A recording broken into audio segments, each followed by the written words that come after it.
یہ کہانی ہے کرکٹ کے اس تاریخی میچ کی جس میں ایک کھلاڑی نے شراب کے نشے میں 434 رنز کا پہاڑ جیسا ٹارگٹ چیز کر کے اس وقت دنیا کرکٹ پر راج کرنے والی ٹیم آسٹریلیا کا گمنڈ توڑا تھا اور کرکٹ کی دنیا میں ایک نئی تاریخ رقم کی تھی۔ یہ تاریخی میچ آسٹریلیا اور ساؤتھ افریقہ کے درمیان 12 مارچ 2006 کو کھیلا گیا۔ دونوں کپتان گریم سمتھ اور رکی پونٹنگ گراؤنڈ میں ٹاس کے لیے آئے۔ آسٹریلیا کی طرف سے گلکرسٹ اور سائمن کیچ اوپننگ کرنے میدان میں اترے۔ پہلے اوور کی 5ویں بال پر گلکرسٹ نے پہلا چوکا اور تیسرے اوور کی 4تھی بال پر دوسرا چوکا لگایا، اور پھر کیا، اس کے بعد گلکرسٹ نے اپنے ٹپیکل سٹائل میں دھلائی شروع کر دی۔ دونوں اوپنر لگاتار افریقن بالرز کی پٹائی کر رہے تھے۔ گلکرسٹ نے 14ویں اوور کی پہلی بال پر اننگز کا پہلا چھکا لگایا۔ اگلی ہی بال پر گلکرسٹ 55 رنز بنانے کے بعد آؤٹ ہو کر پویلین لوٹ گئے۔ اب سکور 15 اوور میں 97 رنز ہو چکا تھا اور ایک وکٹ گر چکی تھی۔ گلکرسٹ کے آؤٹ ہونے پر افریقہ نے سکا سانس لیا، لیکن انہیں نہیں پتا تھا کہ ابھی رکی پونٹنگ کی شکل میں ایک اور طوفان آنے والا ہے۔ رکی پونٹنگ آئے اور سائمن کے ساتھ مل کر اننگز کو آگے بڑھانا شروع کیا۔ دونوں اینڈز سے ساؤتھ افریقہ پہ قہر برسنا شروع ہو گیا اور دیکھتے ہی دیکھتے سائمن اور رکی پونٹنگ دونوں کی 50s مکمل ہو گئی۔ رکی پونٹنگ کی 50 کے بعد ساؤتھ افریقن بالرز کی پٹائی اور تیز ہو گئی۔ آسٹریلیا کا رن ریٹ 15 رنز پر اوور سے اوپر چلا گیا، جو کہ اس وقت کی تاریخ کا ہائیسٹ رن ریٹ تصور کیا جاتا تھا۔ 30 اوور میں آسٹریلیا کے 200 رنز مکمل ہو چکے تھے اور ان کی ایک ہی وکٹ گری تھی۔ یہیں سائمن تھرڈ امپائر کے سر کے اوپر سے چھکا لگاتے ہوئے باؤنڈری پر کیچ آؤٹ ہو گئے۔ سائمن نے 90 بالز پر 79 رنز کی بہترین اننگز کھیلی تھی۔ اس کے بعد بیٹنگ کے لیے آئے مسٹر کرکٹ مائیکل ہیسی اور پونٹنگ کے ساتھ اننگز کو اسی انداز میں آگے بڑھایا جیسے پہلے بلے باز کھیل رہے تھے۔ ساؤتھ افریقہ کی دھلائی شروع کر دی اور دیکھتے ہی دیکھتے پونٹنگ اور ہیسی نے 50 رنز کی پارٹنرشپ مکمل کر دی۔ ساؤتھ افریقن بالرز کو تو مذاق بنا کے رکھ دیا تھا۔ پونٹنگ 70 بالز پر 99 رنز پر پہنچ چکے تھے اور وہیں بالنگ پہ آئے کپتان گریم سمتھ۔ دونوں کپتانوں کا آمنا سامنا ہوا۔ پھر کیا تھا، رکی پونٹنگ آج رکنے والے نہیں تھے اور اگلی بال پہ سنگل لے کر 31 بالز پر اپنی سنچری مکمل کر دی۔ اس کے بعد مائیکل ہیسی اور پونٹنگ نے پھر سے افریقن بالرز پر سرجیکل سٹرائک شروع کر دی۔ گراؤنڈ کے چاروں اطراف باؤنڈریز لگانا شروع کر دی۔ مائیکل ہیسی کے 50 رنز مکمل ہو چکے تھے۔ آسٹریلیا 40 اوورز میں 300 رنز بنا چکا تھا اور اس کی ابھی 2 ہی وکٹیں گری تھی۔ میچ جوں آگے بڑھ رہا تھا، پونٹنگ اور مائیکل ہیسی قہر بن کر افریقن بالرز پر ٹوٹ رہے تھے۔ چوکوں چھکوں کا ایک نہ رکنے والا طوفان جاری تھا کہ وہیں 46ویں اوور میں 376 رنز پر مائیکل ہیسی 51 بالز پر 81 رنز بنانے کے بعد پویلین لوٹ گئے، لیکن دوسری طرف وکٹ پہ چٹان کی طرح موجود تھے رکی پونٹنگ اور ایک خون خوار بھیڑیے کی طرح افریقن بولر کے ہر بال پہ ٹوٹ پڑتے اور باؤنڈری کی راہ دکھاتے۔ اسی مارا ماری کے دوران 47ویں اوور کی تیسری بال پر 105 بال پر 165 رنز کی ایک شاندار اور یادگار اننگز کھیلنے کے بعد رکی پونٹنگ باؤنڈری پہ کیچ آؤٹ ہو کر پویلین لوٹ گیا۔ اس کے بعد بیٹنگ کے لیے آئے اینڈریو سائمنڈ، جس کو اگر کرکٹ کی دنیا کا جن کہا جائے تو بجا نہ ہوگا۔ سائمنڈ نے آتے ہی بڑے شاٹس کھیل کے آسٹریلیا کے سکور کو 50 اوور میں 434 رنز پر پہنچا دیا۔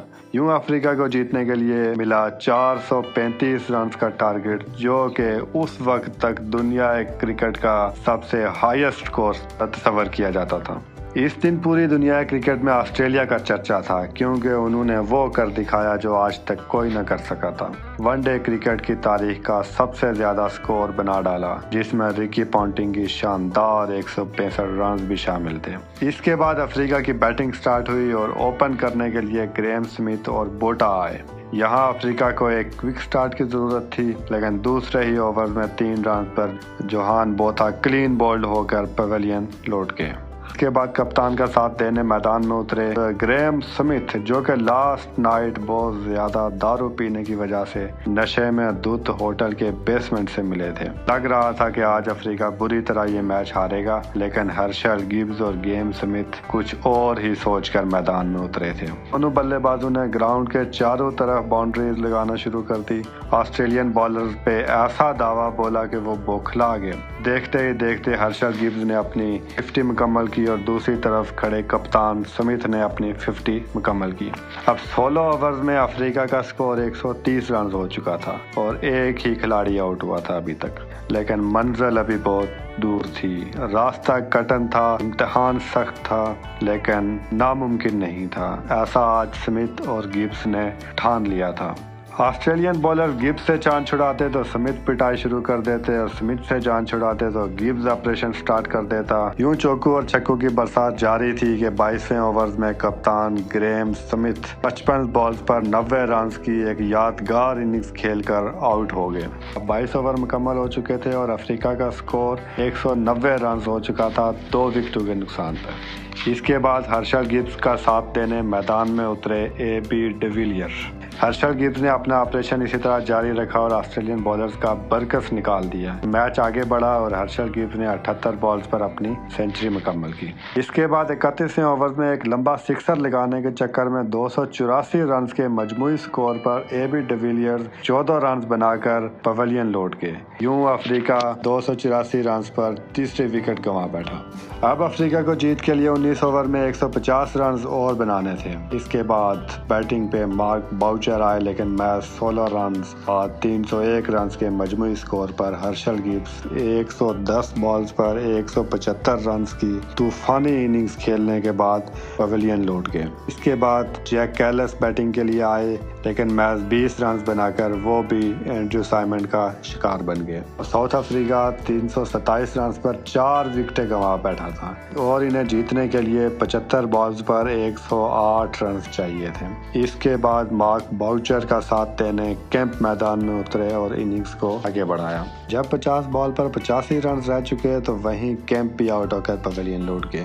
اس کے بعد باؤچر کا ساتھ دینے میدان میں اترے جوہان واگ اور دونوں نے مل کر میچ کو آگے بڑھانا شروع کر دیا اور افریقہ جیت کے 2 قدم اور قریب آ گیا۔ اب 35 بالز پر 60 رنز مزید بنانے تھے۔ واگ اور باؤچر بلا خوف زبردست بیٹنگ کر رہے تھے اور گراؤنڈ کے چاروں اطراف شاٹ کھیل رہے تھے، لیکن 46ویں اوور میں 399 رنز پر افریقہ کو جھٹکا لگا، جہاں 18 بالز پر 35 رنز بنانے کے بعد واگ پویلین لوٹ گئے۔ اب افریقہ کی 7 وکٹیں گر چکی تھی اور 21 بالز پر 36 رنز مزید بنانے تھے۔ اس کے بعد آنے والے بیٹسمین روجر نے آتے ہی 2 باؤنڈریز لگائی اور 6 بالز پر 12 رنز بنانے کے بعد وہ بھی پویلین لوٹ گئے۔ اب ساؤتھ افریقہ کی 8 وکٹیں گر چکی تھی اور 423 رنز ہو چکے تھے۔ جیتنے کے لیے ابھی بھی 10 بالز پر 12 رنز بنانے تھے۔ آسٹریلیا سمیت پوری دنیا کرکٹ اس دن اس میچ کو دیکھ کے حیران ہو رہی تھی۔ جس نے یہ میچ نہیں دیکھا وہ سن کے یقین نہیں کر رہا تھا کہ ایسا بھی ہو سکتا ہے۔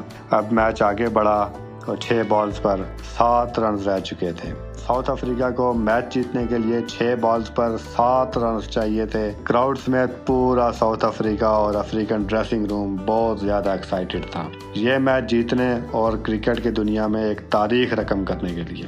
لاسٹ اوور کی پہلی بال پر سنگل آیا اور سٹرائک پر آئے اینڈریو۔ اب 5 بالز پر 6 رنز رہ چکے ہیں۔ 5 بالز پر 6 رنز رہ چکے تھے کہ اگلی ہی بال پر اینڈریو ہال نے زبردست چوکا جڑ دیا اور میچ پوری طرح ساؤتھ افریقہ کے ہاتھ میں آ گیا۔ فینز اور ڈریسنگ روم میں سیلیبریشن سٹارٹ ہو چکی تھی کیونکہ آج گمنڈ ٹوٹنے والا تھا۔ آج گمنڈ ٹوٹنے والا تھا آسٹریلیا کا اور افریقہ تاریخ رقم کرنے سے بس ایک قدم دور تھا۔ لیکن یہاں میچ ایک نیا موڑ لیتا ہے جب اگلی بال پر اینڈریو ہال بریٹلی کی بال پر کیچ آؤٹ ہو کر پویلین لوٹ گئے۔ اب میچ دلچسپ مراحل میں داخل ہو چکا ہے۔ افریقہ کو جیت کے لیے 3 بالز پر میچ 2 رنز جبکہ آسٹریلیا کو جیت کے لیے 1 وکٹ کی ضرورت تھی۔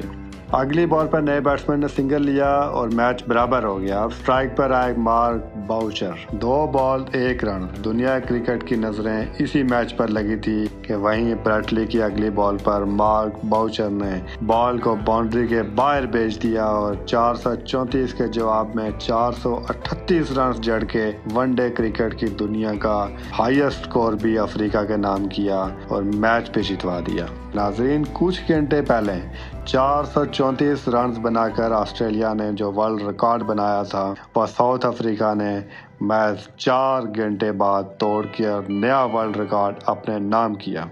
ساتھ ہی اس ٹائم کرکٹ پر حکمرانی کرنے والی آسٹریلین ٹیم کا گھمنڈ بھی توڑ ڈالا۔ اس تاریخی میچ میں 110 بالز پر 175 رنز کی طوفانی اننگز کھیلنے والے ہرشل گبز کو مین آف دی میچ کا ایوارڈ دیا گیا۔